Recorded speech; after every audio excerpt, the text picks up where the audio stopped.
Hi, I'm Austin. I'm Alex, You're listening to One Last Breath, an autopsy of awful albums. where we discuss controversial, bizarre, divisive, and downright abysmal albums. In today's episode, we'll be talking about British new wave band Duran Duran's 8th album, Thank You.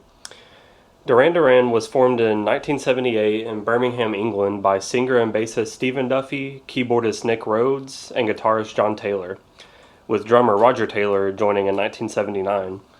They went through numerous lineup changes before settling on their most famous lineup, nicknamed, I think, the Famous Five, is what their classic lineup's nicknamed. Okay.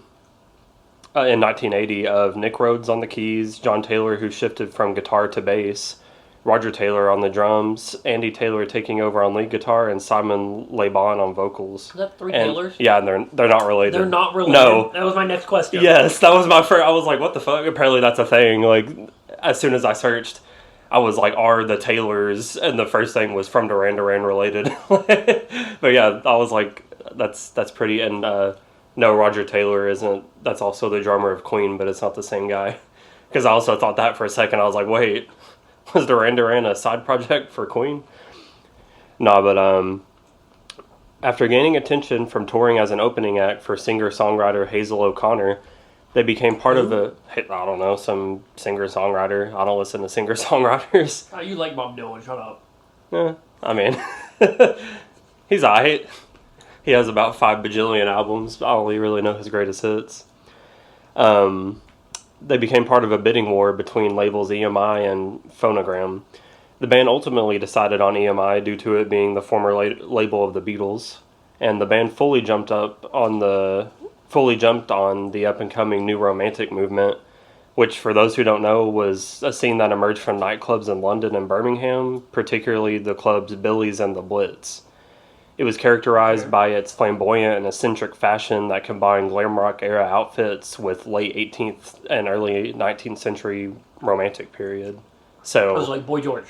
Yeah, exactly. It kind of ties in with new wave artists like you said, Boy George of Culture Club, A Flock of Seagulls, and obviously Duran Duran. But yeah, it was just it was more like a fashion movement than a music, but some music was more tied in. Because yeah, I mean, I'm sure everybody's seen examples of it at the time, like spandex mixed with fucking looking like you're a pirate or some shit, with feather caps and all that. Bring that back. I think there actually was it said there was I can't remember the name for it, but there was a related movement in the 90s, not house music scene, but kind of electronic music scene, club scene, that apparently brought it back for a little bit, but I've never heard of any of the artists that were associated with that. Electronic fans are weird. Yeah, I know. I could name you 5 artists that are in the realm of electronic music, probably Daft Punk, Skrillex, Deadmau5, Borgore. That's about all I got. Knife Party? Oh yeah, I've heard of them.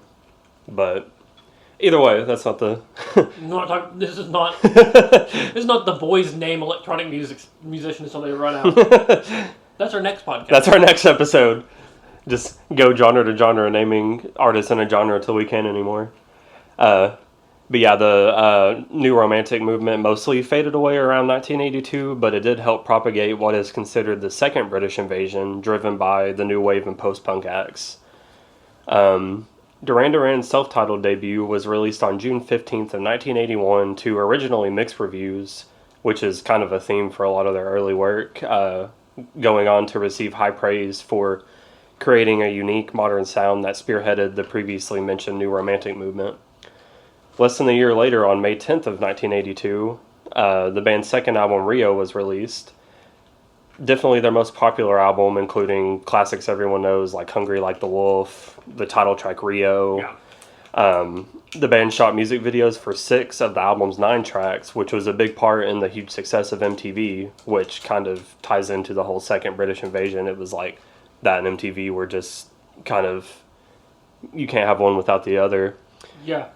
And that in turn made Duran Duran one of the most popular bands in the world at the time. Similar to their first effort, Rio received mixed to negative reviews from critics, with most dismissing it as vapid and meaningless pop music. But again, similar to the first album, it has gone on to receive critical praise, with many considering it to be the band's finest work. Their next album, Seven and the Ragged Tiger, released on November 21st of 1983. Now that's a fucking album name. Yeah, it fucking... There was some reason it was named that. I think, like, the 7 was the 5 band members, then, like, maybe some of the producers, and then the Ragged Tiger... I don't fucking know. It wasn't noteworthy to me enough to write it down, but yeah, that is a very odd... Oh, but that's a fucking title. Yeah, it sounds like a 70s martial arts movie. Seven and the Ragged Tiger. It changed up the vibe a little bit of the band, going in more of a synth pop and dance music direction with synth in favor of guitar for most of the tracks, apparently. And it received like really negative reviews upon release, and it's gone on to receive some praise, but it still has more of a mixed reception than the first 2 albums gained in retrospect.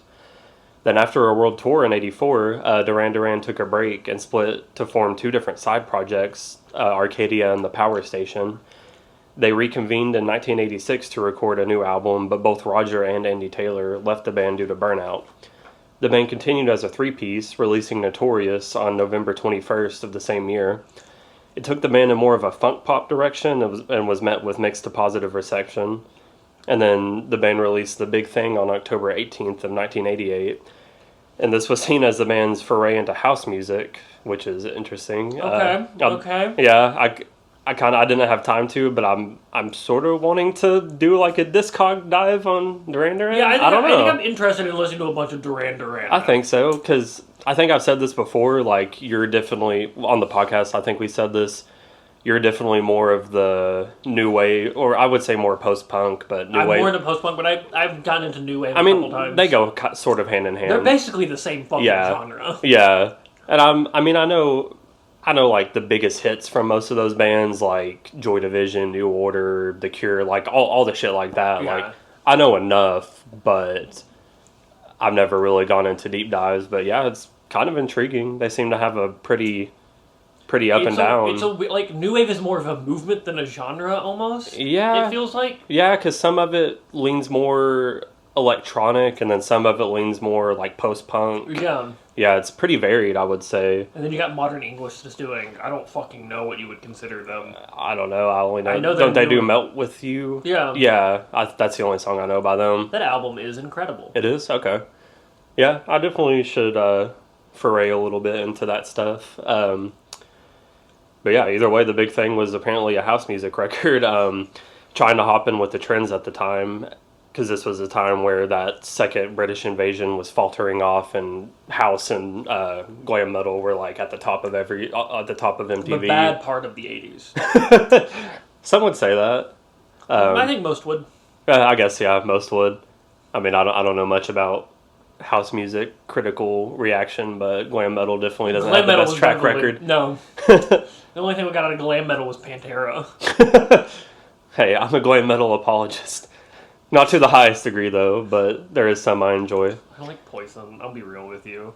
They got some bops. I fucking love Poison. Fucking Out of the Cellar by Rat, that record that has Round and Round on it, that record fucking slaps. I can't even lie.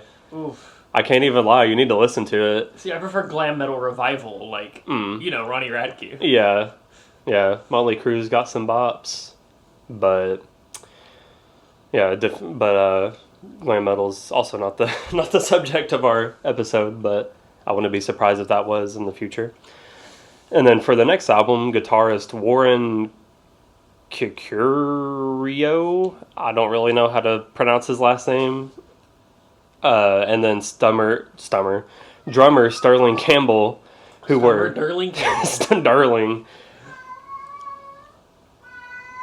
Kibble. Hey, Kibble, shut up. Thank you.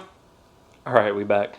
Drummer Sterling Campbell, who were session and touring members for the previous 2 albums, became official members of the band. Oh, good for them. The result was Liberty, released on August 20th of 1990, and it was their least successful album up until this point, garnering mostly negative critical reviews and selling significantly lower than its predecessors. After Liberty, Sterling Campbell left Duran Duran to join the band Soul Asylum, which was interesting, yeah. Runaway Train. What did they do? Runaway Train, never coming back. They had another really big... Wrong way on the one-way track.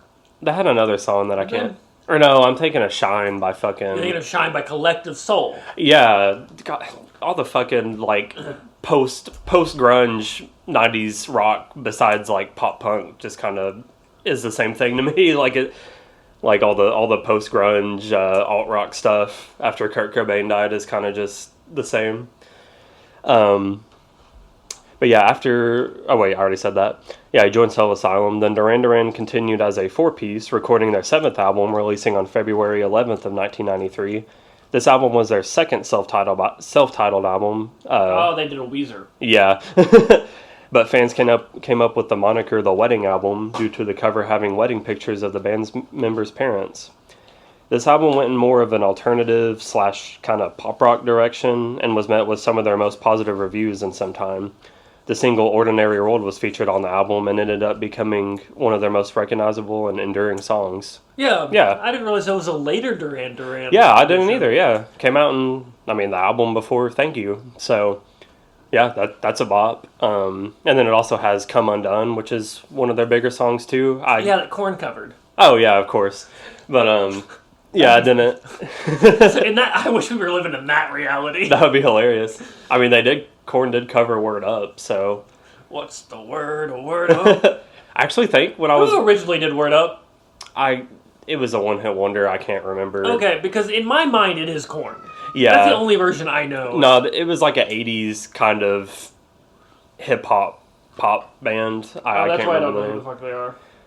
But yeah, funny enough, I'm pretty sure when I was reading like just the whole overview of the band and went to their influences and who was influenced by them, I don't quote me on this, but I think it said Jonathan Davis from Korn was a huge Duran Duran fan, which I feel like would make sense. I mean, I could see that.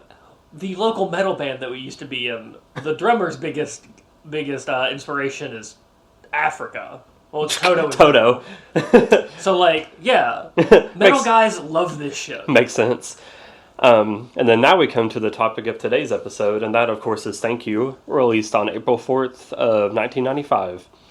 Thank You is a cover album where the band performs renditions of, I would say, a surprisingly eclectic group of artists, including The Doors, Public Enemy, Bob Dylan, and The Temptations. There's a lot of anti-racism songs on here, too. Yeah, exactly. Which is, like, dope. It's pretty dope, yeah. It's weird that they would cover it, yeah. but it's dope. Well, yeah, we'll get to it. I have different thoughts on that. It was met with pretty overwhelmingly negative reviews from critics and was even chosen as the worst album of all time by Q magazine in 2006. Stephen Thomas Erlewine, which I feel like, is he the only guy that fucking reviews stuff on AllMusic? Because I feel like anytime I know that name. Yeah, anytime I quote an AllMusic review, it's always him. I'm like, this dude's pumping out reviews left and right. But he said in a 2 out of 5 star review, Thank You works best when the band realizes the monumental silliness of its cover, as on White Lines, which is performed with Grandmaster Flash himself, and the acoustic blues rendition of Public Enemy's 911 is a joke.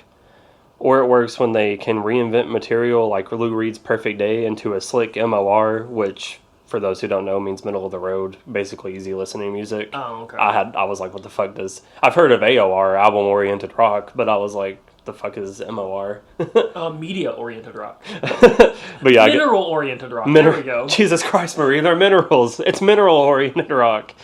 But yeah, when they turn Lou Reed's Perfect Day into a slick MOR ballad. When Thank You doesn't work, it's because the band doesn't quite get what made the original version special, Lay Lady Lay and Watching the Detectives. Too many plain mediocre songs, The Doors' Crystal Ship, prevent the album from being either unintentionally funny or genuinely successful.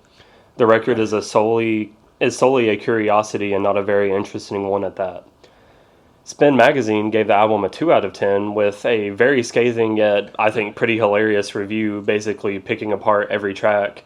Some highlights for me include about the White Lines cover. Simon Le Bon had to hire Grandmaster Flash and Melly Mel to do most of the rap. The few lines he whines stand out like Newt Gingrich and Compton. I thought that was fucking hilarious. And then about 911 is a joke. It sounds as convincing as Amy Grant covering Gigi Allen, and not as funny, which Amy Grant is a pop artist. Never heard of her, but I've heard of her. I would love to hear her cover Gigi Allen. Yeah. And then finally about the song title track, Thank You, LeBon does an excellent impression of Robert Plant being catheterized with a shrimp deveiner. Wow. Yeah. Wow, that's, if we were that funny. Yeah, I wish we were that funny. Only we were that funny. If only we were that quirky. One of the very few positive things said about the album actually came from Lou Reed himself, who said that the Duran Duran cover of Perfect Day was, quote, the best cover ever completed by one of my own songs. Yeah, I did read that on the Wikipedia page, because I had to go to the Wikipedia page a couple of times and be like, who the fuck did this song originally? Yeah. And then you made that playlist, and I was like, oh, this is sick. Yeah. I will go ahead and put it out there that this is probably the most time I've had to put into an album for this podcast. Just because you listened to the originals? I listened to the whole album like 5 times, and I listened to all the covers like 4 times. Yeah, how I did it, I listened to the album just straight up, didn't take any notes, listened to it straight up again, took a few notes, then I went and I made that playlist and I did the cover, then I would cue the original right after said cover. I should have done that. Yeah, I went through it like that so I could hear it, and then there was then I got most of my notes that third time. Then there was some specific ones I had to go back to and listen to both versions again, and then last night I listened to just it with no covers for one last time to make sure I got everything. Yeah. But yeah, this was, I feel like... This is a huge time investment, as opposed to the other cover album where we knew the songs. There were a couple songs I had to look up. Wait, what cover? Oh, fucking Sgt. Pepper. Lonely Heart Club. Yeah. Soundtrack. Yeah, I would say I knew about... I knew most of them. I'd say either half or a little less than half of these covers, but I knew most of them. I didn't know. Or, I wouldn't say most of them. I didn't really recognize any of them. Really? Honestly. Like, I know Thank You, I know Lady Lay, I know the Lou Reed cover. Like, I've heard those songs before, but they've never, like... They're not, like, mainstays. Yeah, I don't listen to a lot of that shit anymore. Yeah. Yeah, so since the disaster that was Thank You, Duran Duran has gone on to release 7 more albums to varying degrees of success and critical response. You got Medazzaland in 1997, Pop Trash in 2000, which ended up becoming their worst-selling album to date, Astronaut in 2004, which reunited the famous 5 lineup of the band with all 3 Taylors, LeBon, and Rhodes, Red Carpet Massacre in 2007, which saw Andy Taylor departing again with Dominic Brown replacing him. Also, Timbaland and Justin Timberlake helped produce the album, which I thought was interesting. And then you got All You Need Is Now in 2010, Paper Gods in 2015, which became the band's 9th top 5 album, making them one of the few bands to achieve a top 5 album in 4 consecutive decades, which is really impressive. Good for them. And then most recently, Future Past in 2021, and then Duran Duran was actually inducted into the Rock and Roll Hall of Fame in 2022, being inducted by Robert Downey Jr. Okay. So, cool. They do deserve it. Yeah. And then finally, on March of this year, Duran Duran announced a yet to be titled album for the release in late 2023, which will feature a collaboration with former bandmate Andy Taylor. Oh, the Taylors are back. Mm-hmm. Yeah, apparently Andy Taylor had like stage 4 cancer or some shit. Oh, or something. shit. I think it said he was cured, or whatever now, but I was like, shit. Holy fuck. But yeah, he couldn't be at the Rock and Roll Hall of Fame induction, and at first I was like, damn, is he salty? Because he wasn't in the band, but yeah, he apparently was fucking having death. Yeah. So hopefully he's good, but that's pretty cool that they're collabing with him again. Yeah. So now we get to the album. You got any first thoughts? I came into this expecting a train wreck. I did too. I came into this expecting half-assed covers, and I didn't get that. I really enjoyed it. Okay. I did expect the same. I would say there's a few half-assed covers, but there's more... There's more good, and there's more just, I'd say, ridiculous and weird covers than there are just like... And this feels like they didn't really care that much. Yeah. But yeah, I mean, not anywhere near the worst album I've ever heard, which is a trend so far in the past few episodes. I feel like we had K-Fed, which was considered the worst by a bunch of people, and we enjoyed that. Then we had, what else did we fucking do recently? I don't even remember, but... We had something else that was considered one of the worst as well. I don't know. Either way, I feel like that is a kind of a trend. It's like, I don't know if we just don't, what quantifies as bad in our book is just vastly different from critics, or... I mean, yeah, because we're not critics. We're just casual music enjoyers. Yeah. And we grew up listening to bad music. Yeah, but... Like, we grew up in the early 2000s. There was no good music for, like, a decade. Yeah, I guess that's true. Except for Nelly. Yeah, Nelly slaps. There was just Nelly. There was just Nelly. He's the end-all, be-all. But yeah, I mean, I would say... Yeah, this is nowhere near the worst thing I've ever heard, and there's actually some pretty good material on it, I would have to say. So that brings us to the first track, which is White Lines, Don't Do It, originally by Grandmaster Flash and the Funky Bunch. Featuring Grandmaster Flash and Grandmaster Melly Mel. Mm-hmm. Melly Mel? Melly, I think it's Melly Mel. Melly Mel, whatever it is. But this takes the original version and kind of makes it sound more upbeat than... the original, I mean, funky. Yeah, the original is kind of one of those songs where it's a little upbeat, but has, I guess, a serious message. Yeah. But yeah, this one, to me, makes it kind of sound like the end credits of a mid-rate 90s feel-good comedy. Like, yeah. I feel like this would be perfect playing at the end of, like, fucking... I don't know. 50 First Dates? Or, yeah, like an Adam Sandler movie or something from, like, the late 90s, early 2000s. Every Kevin James movie could use this song. Paul Blart Mall Cop. But yeah, I can't really lie. Like, this kind of gets me moving my head and bobbing a little. Like, I got a little boppy with it. Yeah, like it's not bad. It's got a pretty good beat. It's pretty infectious and catchy. Definitely not one of my favorites on the album, but no, but the guitar tone is incredible. Mm-hmm. I'd say that is a thing throughout the whole album. Like the production and the sound of the instruments is like really good. You can throughout. tell these guys have been doing music for like almost 20 years at this point. Yeah, because they formed in what, 77? I think so. Yeah, their first album came out in 80. So. Yeah, so like they'd been like this was 15 years of them producing famous albums, mm-hmm. and you can tell because they have really good tone, really good instrumentation. Mm-hmm. There's a fucking solo in the song that I didn't know Duran Duran could do. Yeah.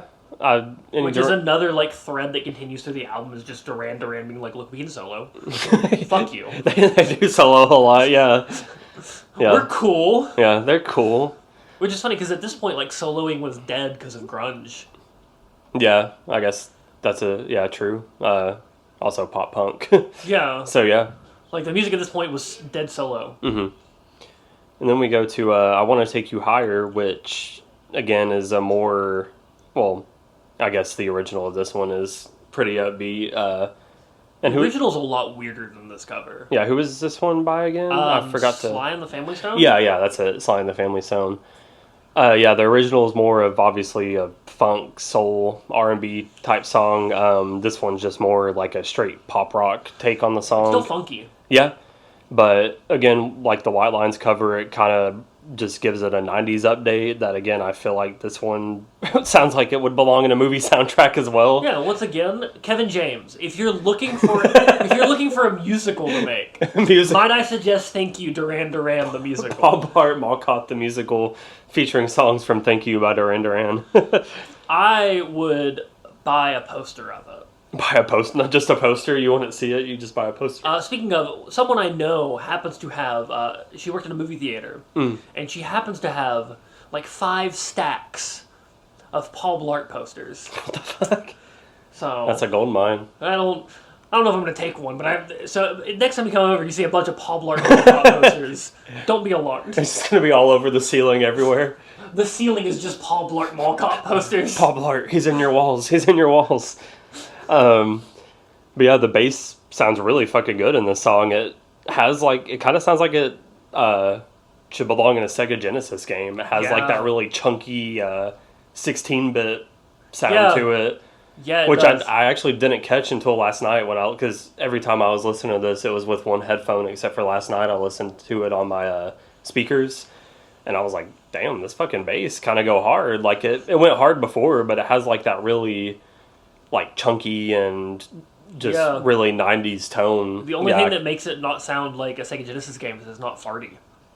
Yeah, I'd say it is a little bit. I kind of got that. It's a little farty, but it's not like Sega Genesis games are farty. Yeah, like if you isolated it and I guess made it a little more farty, I could see this being the fucking background bass Like line of like a Contra or a fucking Streets of Rage or something. Yeah.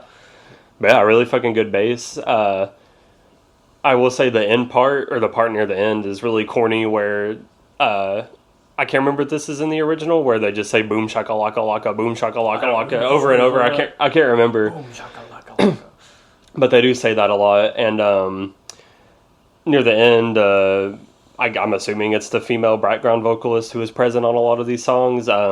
She says, "What is that you guys are saying?" And then they're just like, boom shakalaka laka, boom shakalaka laka. And she's like, "No, something about taking me somewhere." And they're like, "Oh yeah, higher." I'm just like, okay. It was weird. It was very weird. It just felt like one of those. I mean, I guess that fits in with the 90s. But yeah, kind of a weird little in-song skit type thing. Yeah, then we get to Perfect Day, which is a huge mood shift. Yeah, I have to say, I think this is one of the weakest covers on the album. I think so. Yeah. It's still a good cover in its own right. Yeah, I mean, it's not awful. Especially making me enjoy a song by an artist that we are known to hate on this podcast. I wouldn't say we're known to hate Lou Reed. I mean... My brother in Christ. I mean, we hate Lulu, but that's only like one of the fucking 30-something albums he did. That's the most important album he did. I mean, I will say... I'm not a Lou Reed fan. I mean, I'm not going to say I'm a Lou Reed fan, but I wouldn't say I'm a Lou Reed hater. I mean, I'm a Lou Reed hater. I don't know enough by him to go one way or the other. I mean, all the Velvet Underground stuff I've heard I enjoy, and then the first album, or I don't think it's his first album, but the album that Perfect Day is from, Transformer. Everything I heard from that I really like, including this, Walk on the Wild Side. But yeah, I think the thing about this cover is like it's not bad, but Lou Reed, the original, is like really simple and subdued, like kind of a lo-fi feeling, which I think is the perfect feel for this song because it really brings out the emotional and heartwarming lyrics to the forefront. And this cover is this cover isn't like fucking makes it a upbeat rock song or anything, but I feel like it's just there's a little too much going on. A little too much going on for it to feel as important as the original. And then also, like, Lou Reed, love or hate his vocals, they're pretty divisive, but I think they really work for the song. And I think having the more technically well done vocals that Simon Le Bon has kind of takes away from that. Yeah. Because I feel like the original, I would say, is like a really amazing song, and Lou Reed's style fits perfectly to it, to the whole aesthetic of the song, which, I mean, I guess is why he was so popular. He had like his own little... He's the opposite of Bob Dylan. I mean, they're kind of similar, because they both have really... Bob Dylan, the covers are always better. Oh, okay. Lou Reed, the covers aren't as good. Okay, yeah, I get what you mean. He's a bizarro Bob Dylan. Bizarro Bob Dylan. Yeah, I feel like you could make a bunch of parallels to Bob Dylan and Lou Reed, but that's for another time. But yeah, I would say, I mean, it's not awful, but I'd say this is one of the ones where I feel like it's sort of phoned in, and I really don't understand. I mean, I don't think I've ever heard a Lou Reed cover before this, but I feel like there has to be better ones out there. There's covers of Walk on the Wild Side. I'm sure there is. That aren't, but they're not as good as the original. Okay. So yeah, he's literally bizarro Bob Dylan. But after this, we get to Watching the Detective, which I am a known Elvis Costello fan. Are you? Yeah, I love Elvis Costello. See, I was wondering that. I was like, does Austin like Elvis Costello? I love Elvis Costello. Okay, I feel like Austin either only knows a couple of songs like me or is like really into Elvis Costello. I'm not really into Elvis Costello, but I've listened to a couple Elvis Costello albums. Mm-hmm. This is not a song I had heard.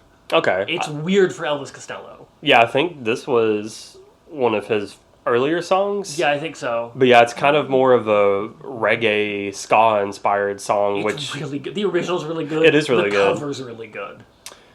Eh. I like the cover. Again, just like Perfect Day, I don't hate it, but I think just what they do with it takes away the uniqueness of the original, just like Perfect Day. The verses in the cover don't do it for me, but the chorus, they really nailed the chorus. And also at the end, so there's a really cool solo around 3:15.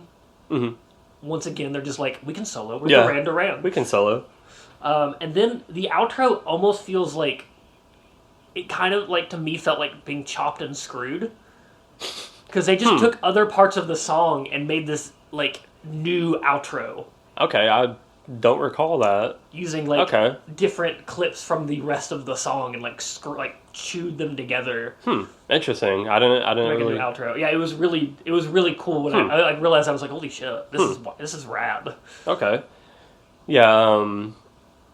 Yeah, not awful, but I think the original is like more a really tongue-in-cheek and quirky song, and I feel like this one makes it sound more serious, I guess. Like, I did find myself singing this song a lot.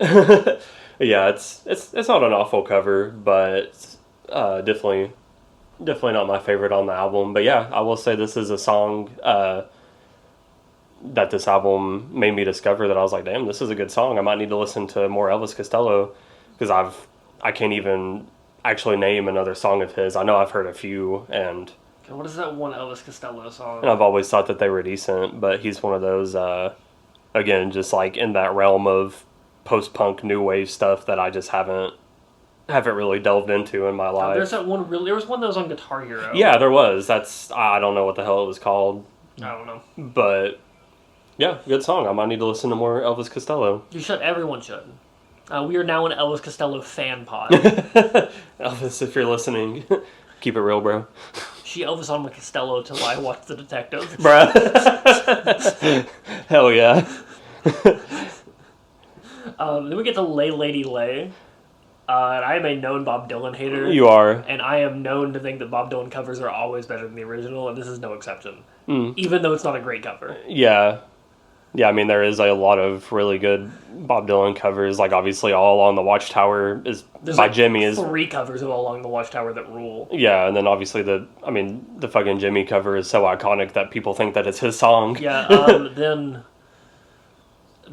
as much as I hate Guns N' Roses, they did a really good cover of that one song. Knocking on Heaven's Door. Yeah. Yeah, I do like their cover. Even though I hate Guns N' Roses.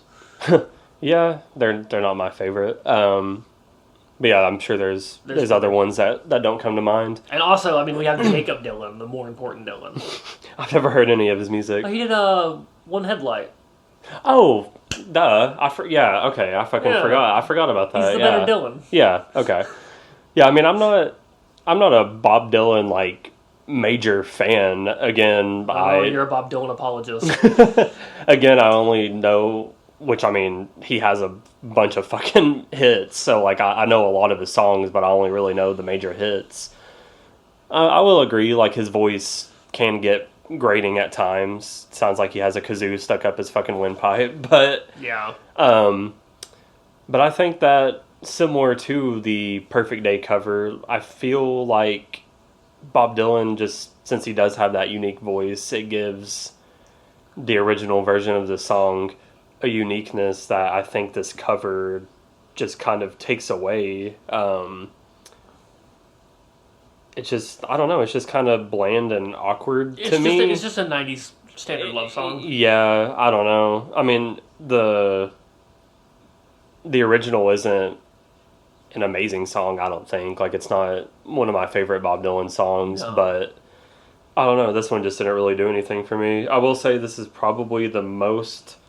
on this album, the cover that sounds the most like Duran Duran to me, oddly enough, given I've only heard like a handful of their original songs, but Simon Le Bon does that. I think this is like the only time in the album he really does like that higher pitched vocal range in the chorus, I think. And I feel like every Duran Duran song I've heard, like, it kind of reminds me of Ordinary World. And he kind of has a lower voice in a lot of these songs. there for a minute, I was like, does Duran Duran have two vocalists? Because, I don't know. He's very low in this album. Yeah, and I feel like everything I've heard by him... He's got a hell of a range. Yeah, he's a very talented vocalist for sure. But yeah, most of the Duran Duran I've heard, he uses his higher range, and I was kind of like... It kind of threw me off, and then I heard this, and I was like, oh, I guess it's the same guy. Yeah. Then we get to 911 as a joke. I love this cover. It was ballsy as hell for them to do this. Yeah, this one's it's a trip. It sounds like Beck. I literally made that same comparison. Yeah, it just they give it like the fucking banjo and the. It sounds just like Loser. Yeah, and then the vocals have that like. I don't know exactly like what effect you would call it. It's like the radio filter. Yeah, like it sounds like it's coming through an old-timey microphone. Yeah, exactly. It's a hell of a cover. I don't know how I feel about it. It's like it's baffling, I guess. I mean, that they would have came up with this. It's like, I don't know. Yeah, it's just so very odd. Wild. I want to know what Public Enemy thinks about it. Yeah, that would be interesting to know. But the chorus is so catchy. It is very catchy. I would argue the chorus in this is catchier than the chorus in the original. Yeah, I'll give you that. I think the original is a better song, but yeah. I think the chorus is catchier. But I don't know. And again, like we were saying earlier, it is interesting in a way. I mean, it is cool that they cover songs that are like about like social issues. But it's weird coming from Duran Duran. Yeah, I was like, it's very weird to hear four British white people talking about 911. Yeah, it's like my brother in Christ. Like, I don't know. Christ, you have 999 or whatever. Yeah. 999 is a joke. Isn't it, bro? But yeah, I don't know. It's cool in a way, but also, I mean, I'm not gonna say it's ill-intentioned or anything. Like, they didn't do anything wrong, but I will say it's kind of, I guess, tone deaf in a way. Yeah. I don't know, because it's like, I mean, it would be one thing if, like, Americans that were white were covering it, and even then, I mean, I don't know. I guess it's not my place to say anything, like, if they should or not. It just feels a little weird to me. I mean, obviously they didn't do anything wrong, and they shouldn't be criticized for it, but yeah, it does kind of feel weird. It's a weird cover. I think it's sick, though. Yeah. I like this cover. Yeah, it just is very weird to hear white British people talking about social issues coming. American social issues, yeah. Yeah, especially, like, shit with Public Enemy, like how intense their lyrical content and how real it was. But after that, we get to Success. It's a good cover. Yeah, it's a man cover. It's all right. It sounds like Big Star. Okay, yeah, I could see that. And I really like Big Star. I only know a couple of songs. Reppin' the home state, Big Star. They're from Tennessee? They're from Memphis. Oh, okay. Well, Alex Chilton is, at least. Okay, interesting. Yeah, reppin' the home state with good old Alex Chilton. Nice, I didn't know that. Which is a song they should have covered. Yeah. Alex Chilton wasn't even out yet. No. Who even did that? The Replacements. That was probably out. The Replacements started in, like, the late 80s. I don't really know much about whenever their albums came out. Let's see. Damn, they're still making music. Shit. Oh yeah, it was in the 80s. Okay. So they could have covered it. But yeah, either way, yeah, it's an alright No, this is it. What? I ended up on the Alex Chilton page. Bro, it's right there. Alex Chilton, 2008 remastered. I just searched Alex Chilton to try to find the album, and I ended up on the Alex Chilton page. And Alex Chilton is dead. He's not still making music. 87. 87. So yeah, fucking 8 years before this album came out, they could have covered it. They should have. But yeah, I wish I had heard this song "Success" before. I think it's really like the original. I really liked it. You never heard "Success"? No, I don't. I haven't. I don't know. Was Iggy Pop Bowie, or was this song just written by Bowie? It was written by Bowie. But Iggy Pop is not Bowie. No. What do you mean, is he not Bowie? Okay, because David Bowie has like 17 personas. You thought that Iggy Pop was a David Bowie persona? I don't listen to Iggy Pop. The Stooges. Okay, cool. Yeah, the Stooges. So David Bowie just wrote a song for the Stooges guy. Yeah, apparently. Okay, cool. Because I'm not a David Bowie fan. That would be hilarious. Yeah. Fucking... Yeah, I don't think I've ever heard any Iggy Pop or solo songs. I've only heard this one. Yeah. I've listened to all the Stooges only have 3 albums. They're all really good. But I really like this original. But yeah, you can definitely tell it was written by David Bowie. Yeah. It kind of sounds like a precursor to Fame by David Bowie. Like, it kind of is the same subject matter and kind of... I mean, Fame is a little more, like, 70s disco feeling, funky, whereas this one, I think it came out in the 60s. So, I felt this one kind of is more just like a straight-up glam rock song. But yeah, I really like it. The cover is kind of note for note. I would say less energetic, but it's not bad. More Big Starry. Yeah, it's not bad. Which is not Big Star. If you haven't listened to Big Star, and I know most of you have not listened to Big Star. Don't assume their musical interest. You like the intro to That 70s Show. Everyone does. That's Big Star. Listen to the band. Yeah. Well, it's a cover of a Big Star song, but... Yeah. Didn't it? I think for the first season it was the original Big Star song. And then it turned into a cover in the later seasons. It was either the original or some other random band covered doing it like for a the note for note. Covered the front, and then Cheap Trick did it from season 2 onward. It's shit's sick. Well, after this we get Crystal Ship, which is more what I expect from Duran Duran. I was like fully expecting to hate this. This is the Doors cover. Yeah, because this is one of the best Doors songs. I think it's a really good song. But I actually really fuck with this cover. Like, I was surprised by how much I liked it, and it ended up becoming one of my favorites. Okay. It doesn't surpass the original, but I think it stays true enough to the original while updating it. It definitely stays true to the original, but makes it more new wave. Yeah, while updating the instrumentation. Kind of turns it into a kind of funk neo-psychedelic, because obviously the Doors were sort of psychedelic-ish. But I would say this kind of reminds me of something like Lenny Kravitz would do. Like, that kind of 90s like R&B neo-psychedelic fusion type stuff that was kind of a thing at the time. Haven't heard much stuff like that, but what I've heard, this reminded me of it. And oddly enough, like, the instrument tone sounded like Korn to me. Like, I don't know, like the bass had that, the drums and the bass had that, like, punchy, like the really thick bass tone and like the really thumpy snare tone that sounded like the Freak on a Leash to me. And then the guitar had kind of went for like a eerie and like hypnotic lead, kind of, I don't know how to describe it, like kind of wavering in and out, like it feels like it's kind of swirling around your head, and that also reminds me of Freak on a Leash. Yeah, it is kind of corny. It was weird, because I was like, obviously, Korn had released their first album to this point, and I'm sure Duran Duran didn't listen to Korn, but... Wouldn't that be some shit? That would be some shit. But yeah, it was very weird to me. The instruments just made me think of Korn for some reason. But I will say LeBon does a really good job at doing a Jim Morrison impression. Like... He sounded pretty similar to him. I think he did it justice. Yeah. After that, we got Ball of Confusion.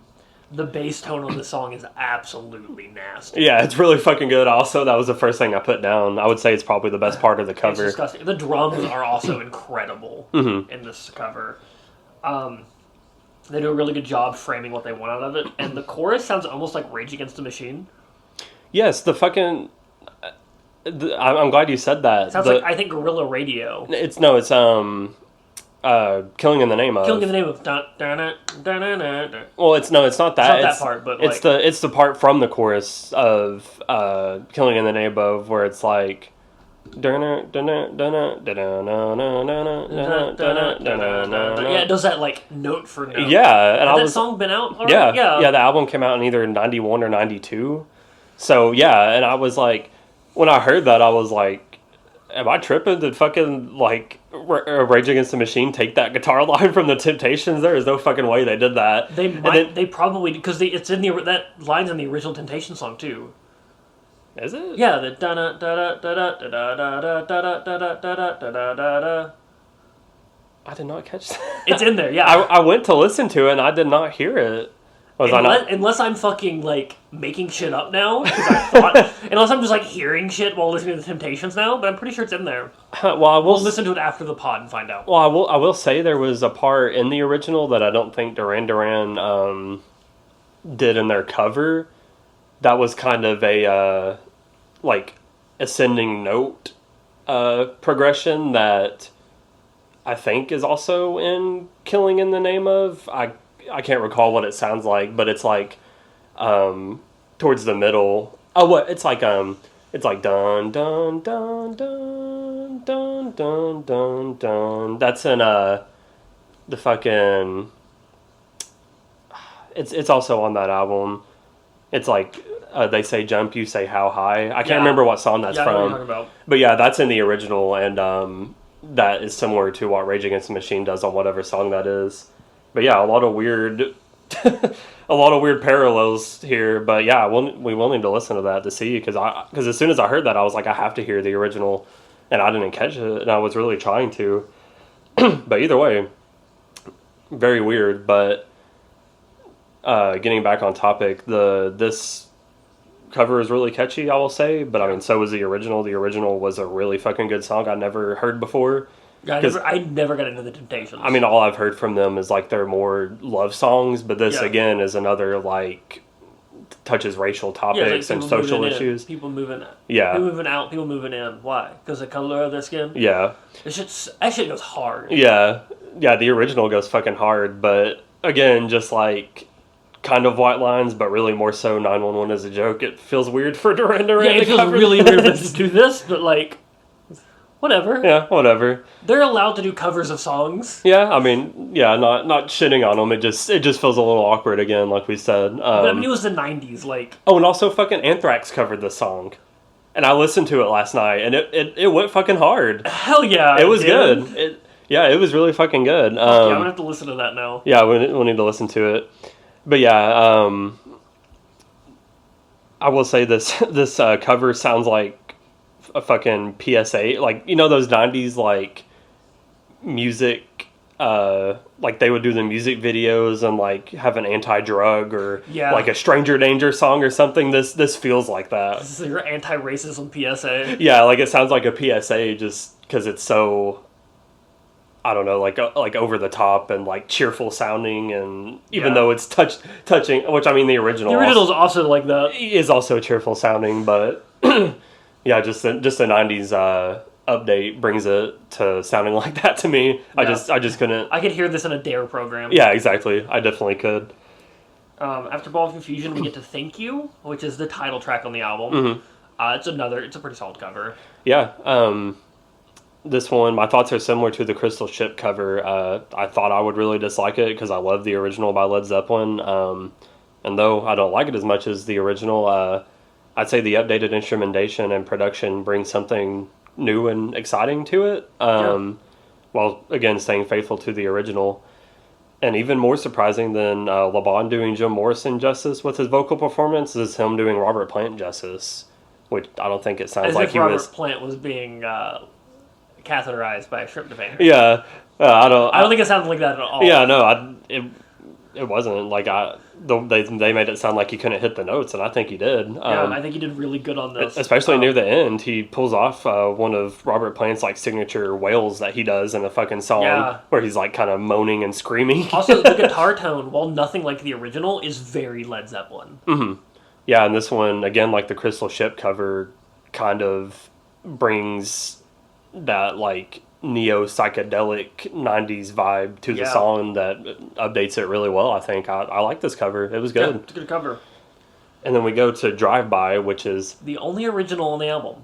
Very fucking bizarre interlude / skit / original instrumental song. It's a spoken word ambient song. Yeah, it said... And as someone named Ambient Spoken Word Band, we're not this weird. Yeah, apparently it. I was seeing that it was an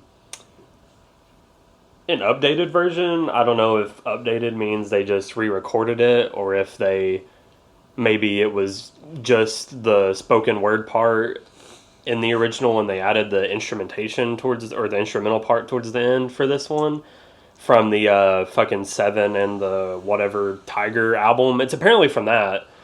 Okay.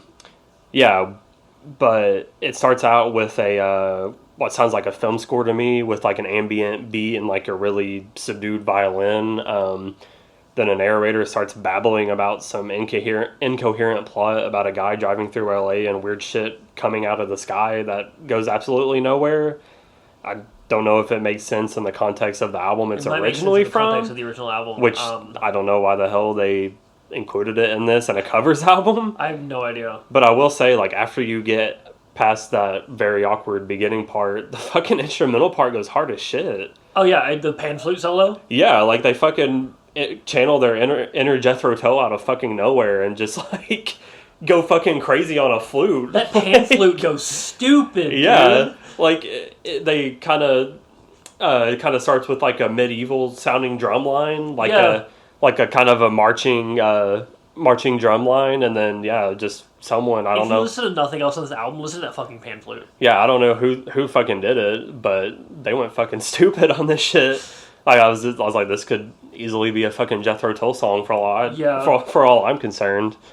But yeah, it's overall a very bizarre and out of place song on the album, and it's definitely a track of two halves where for the first half I was confused and I was like, why the fuck is this on here? And I mean, I guess I was also like that on the second part, but I was like, I'll fucking forgive it because this goes hard as shit. Yeah, I got so fucking. The second I was like, what the fuck is this? I don't know if they were like just trying to pad the runtime of this album, which I think they also do with the last song on this album. Oh yeah, I Want to Take You Higher Again. Again, yeah.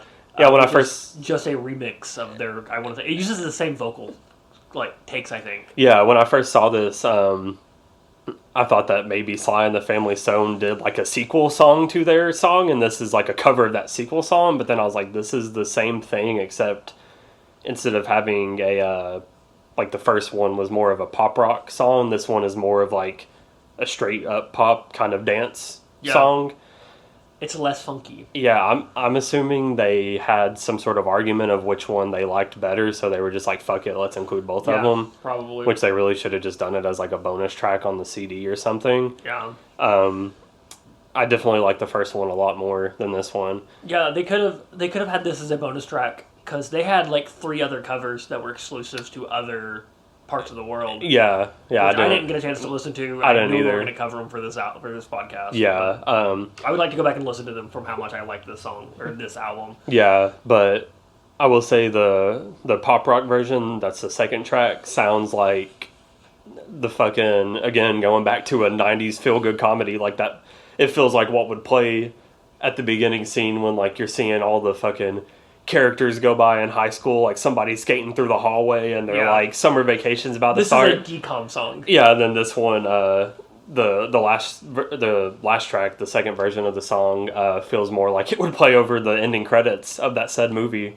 Because you know how like movies will do that. They'll play like one version of a song, and then they'll either make it like an instrumental version or like kind of make it more poppy. Yeah, more poppy. Like this really was doing that. Which, I don't know, could be intentional from Duran Duran, because they have a lot of songs on movie soundtracks. Yeah. I mean, even the Thank You cover came out before this album did, and it was on a soundtrack to a Brendan Fraser movie that I've never heard of. But yeah, I will say, as much as I do enjoy the instrumental part of Drive By, just the whole beginning part of that song, and then them just rehashing the same song from earlier, just in a kind of different way, really. It makes the ending very weak. Yeah, I think they really should have just taken the weird spoken word part and just had the straight up instrumental part as like an interlude between 2 songs earlier in the album, and then just included the I Want to Take You Higher Again as a bonus track, and it would have ended on a much better note. Like I think ending with Thank You would have been a good way to end the album. Yeah, for sure. Favorite songs? Favorite songs is definitely... I should start with least favorite songs, actually, because my favorite song is every song except for my least favorite song. Okay, start with it. Okay, so my least favorite songs are I Want to Take You Higher, Perfect Day and Lay Lady Lay. Okay. And they're still good covers. Yeah, my least favorites are Perfect Day, Watching the Detectives, and Lay Lady Lay. 911 is a joke. Almost gets there, but I think it's cheesy enough to be above those. And again, like the three that I listed and the two you listed, I don't think they're still good. Are bad. Like they're decent. They're just some of those songs that are just more uninspired. Yeah. And then my favorite song is everything else on the album. Yeah, and I guess I will say, like, I Want to Take You Higher Again. I wouldn't include that as a least favorite, I guess, because... That's the only song... That and Thrive by the only songs that I would consider, like, not favorite or least favorite. Yeah, they're just kind of there. Which, again, the instrumental part fucking goes hard. It saves it from being a least favorite song. It's so fucking good. Like, y'all need to listen to it, please. Please. If you're a Jethro Tull fan, listen to that. Even if you're not a Jethro Tull fan. Be a Jethro Tull fan. What the fuck is wrong with you? If you're just an average pan flute enthusiast, listen to it. The most sane pan flute enthusiast. But yeah, the most sane. Bro, that song is that's the original Barbieheimer. The original Barbieheimer? The first part is Oppenheimer and the pan flute solo is Barbie. But I guess I will say, I will agree with you that like the rest of it is all good as a whole, but if I had to pick out like my favorites, it's definitely Thank You, Crystal Ship, and...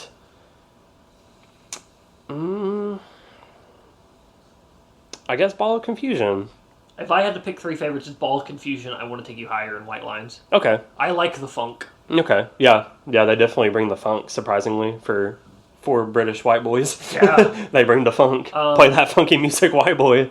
By God. I mean, that's what the song was about. Yeah, it was. Just, they went 20 years in the future. They just knew. They knew. This Duran Duran thing was blowing up. They're going to play some funky music later. They gonna do it. But yeah, so this album has on Rate Your Music, a 2.41 from 616 ratings. That's out of 5? Mm-hmm, out of 5. So that's a 4.82. Mm-hmm. That's low. It is low. That's so low. It is low. I've given this album a 9. Damn. I won't go that high. I'll give it a 7.5. A solid 7.5. This might be my favorite album we've listened to for this podcast. Damn, really? Yeah. Shit, I don't even... And we've listened to some pretty good albums for this podcast. You like this more than I like Thousand Suns? I like it more than Thousand Suns. Really? I like it more than Attila. Damn, no, this Attila's better than this. I think this is my favorite first song we've listened to. I like it more than Ronnie fucking Radke. Damn. I think, yeah, I guess now that you're refreshing my memory, I say Attila and Fashionably Late are probably my favorite two albums we've covered, which is weird because they were back-to-back, episode 2 and episode 3. But yeah, I mean, this is still up there at a 7.5 for me. It's in the upper half. This is fucking huge. Yeah, I mean... This is a common Duran Duran W. Common Duran Duran W. The virgin critics can't stand the Chad Duran Duran. Honestly, I'm jealous of Duran Duran. Yeah, I mean, going through like the Rate Your Music, it had a pretty good amount of like actual reviews, and I was reading some of them, and yeah, people, but like almost everybody was like, "This is the worst fucking album I've ever heard. Like, this is so embarrassing. This was such a fucking, like, this killed the band. All this shit," and I don't understand. How did it kill the band? They made 7 albums after this.